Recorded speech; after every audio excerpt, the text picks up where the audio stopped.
মৰমৰ ছাত্ৰ-ছাত্ৰীসকল, আমি আজি প্ৰত্যয় সম্পৰ্কে আলোচনা কৰিবলৈ আগবাঢ়িছোঁ। আশা কৰোঁ তোমালোকে ভিডিঅ'টো মনোযোগেৰে চাবা আৰু প্ৰত্যয় সম্পৰ্কে বুজিবলৈ চেষ্টা কৰিবা।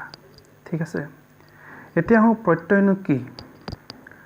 প্ৰকৃতিৰ লগত অৰ্থাৎ ধাতু অথবা প্ৰাতিপাদিকৰ বা শব্দৰ লগত যি বৰ্ণ বা বৰ্ণাৱলী যোগ হ'লে নিৰ্দিষ্ট অৰ্থ বুজোৱা এটা পৃথক শব্দ হয় সি প্ৰত্যয়।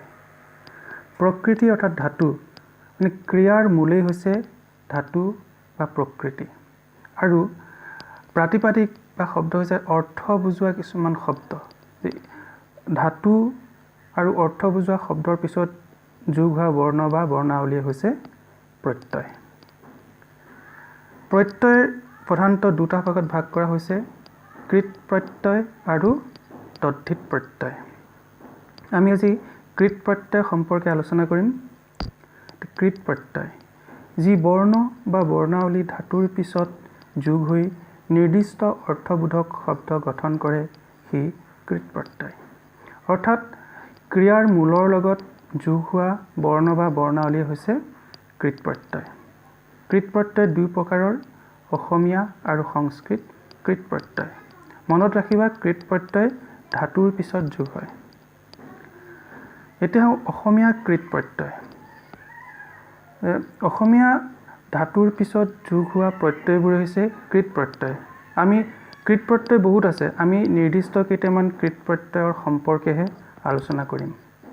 ই, খা যোগ ই খায়, চা যোগ ই চায়, ধৰ যোগ ই ধৰি, লে ইলে, লত ইলত, পা যোগ লে পালে, কৰ যোগ ইলে কৰিলে, খা লত খালত, ব যোগ ইলত বহিলত, উতে ব যোগ উতে।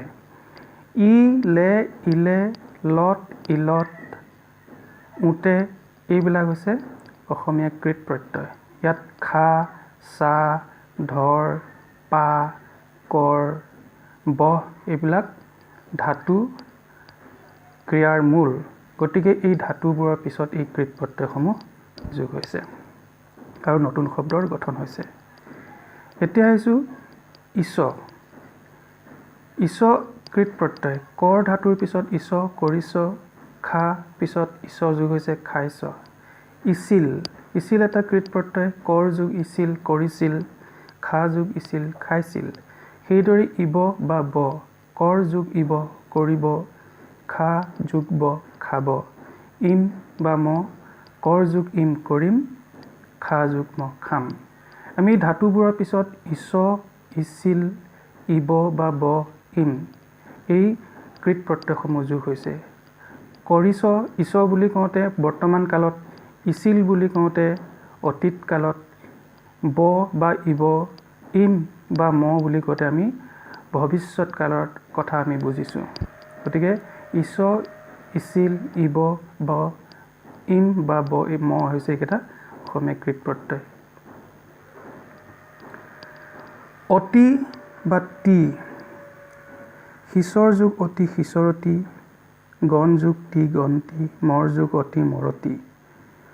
অন, খা যোগ অন খাৱন, সু যোগ অন শুৱন। অনা, বিন যোগ অনা বিন্ধনা, বাজ যোগ অনা বাজনা। অনি, বুজ যোগ অনি বুজনি, ওজা যোগ অনি উজনি, কপ যোগ অনি কপনি। অতি, তি, অন, অনা, অনি এইবিলাক অসমীয়া কৃত প্ৰত্যয়।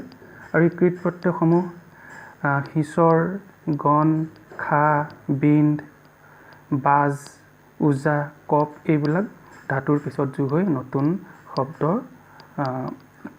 সৃষ্টি হৈছে। ঠিক সেইদৰে অনিয়াৰ, অনিয়া, অৰিয়া এইকেইটা হৈছে অসমীয়া কৃত প্ৰত্যয়। মাঘ, অনিয়াৰ, মগনিয়াৰ। মাঘ হৈছে ধাতু, অনিয়াৰ, মগনিয়াৰ। খোজ, অনিয়াৰ, খোজনিয়াৰ। ঠিক সেইদৰে অনিয়া, মাঘ, অনিয়া, মগনিয়া, খোজ, অনিয়া, খোজনিয়া। মনত ৰাখিবা, অনিয়াৰ আৰু অনিয়া দুয়োটা বেলেগ বেলেগ। অনিয়াৰ হস্ৰইকাৰ ৰ, অনিয়া দীৰ্ঘইকাৰ ৰ নাই। অৰিয়া, খা অৰিয়া, খাৱৰীয়া, পলা অৰিয়া, পলৰীয়া।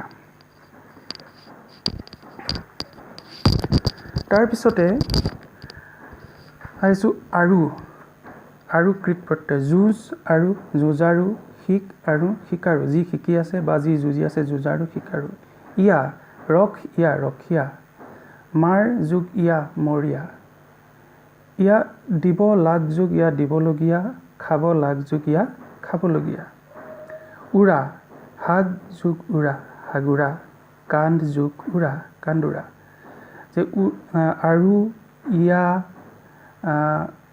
উৰা এইবিলাক অসমীয়া কৃত প্ৰত্যয় যুঁজ শিক মাৰ লাগ উৰা এই ধাতুৰ পিছত বহি নতুন শব্দ গঠন কৰিছে এটা আশা কৰোঁ তোমালোকে অসমীয়া কৃত প্ৰত্যয় সম্পৰ্কে এটা সম্যক ধাৰণা পালা ব্যাকৰণ চাবা ব্যাকৰণ চাই অনুশীলন কৰিবা